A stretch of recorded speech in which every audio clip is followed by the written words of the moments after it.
Сегашните хеликоптери се произведени во 80-тите и 90-тите години и за неколку години ќе биде потребно истите да се заменат.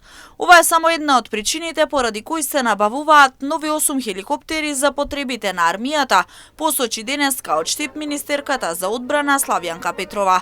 Вели дека законска пречка за набавка на истите нема, а набавката е започната уште во 2019 година. Оваа набавка е планирана согласно долгорочниот план за развој на одбранбените капацитети. Тоа е во рамките на законот и апсолутно нема никаква законска пречка оваа набавка да биде спроведена. Под број 2, затоа што оваа набавка е започната согласно позитивните законски прописи уште во 2019 година кога се формиран интегриран проектен тим кој што имал задача да го испита пазарот и согласно потребите на македонската армија да ја даде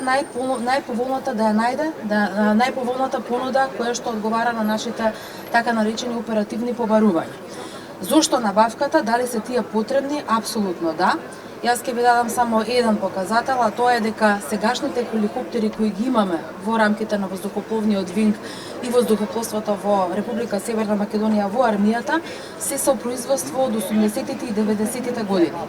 Тие веќе дотрајуваат и за некоја година согласно плановите за модернизација ќе треба да бидат исклучени од употреба.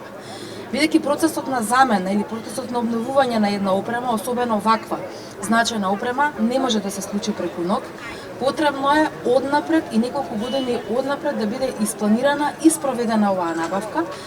Финансиски средства се обезбедени во буџетот за оваа година, а набавката ќе се исплаќа неколку години. За оваа постапка се обезбедени финансиски средства во буџетот за оваа година и вкупната сума нема да биде оптеретување за една година. Бидејќи како што соопштивме, тоа е некаде околу 230 милиони евра, што не е доволно во една година да ги покриеме и токму затоа се оди во неколку годишни исплаќања. Така што и пред да ги исплатиме хеликоптерите во целост, дел од нив ќе започнат со пристигнувањето, а истовремено персоналот кој ќе биде назначен за управување со нив и нивно одржување ќе може да помине низ соодветна обука која што трае неколку месеци. Процесот на модернизација и опремување на македонската армија во услови на зголемени ризици не смее да запре, посочи Петрова, и заради тоа вели се прави набавка на овие хеликоптери.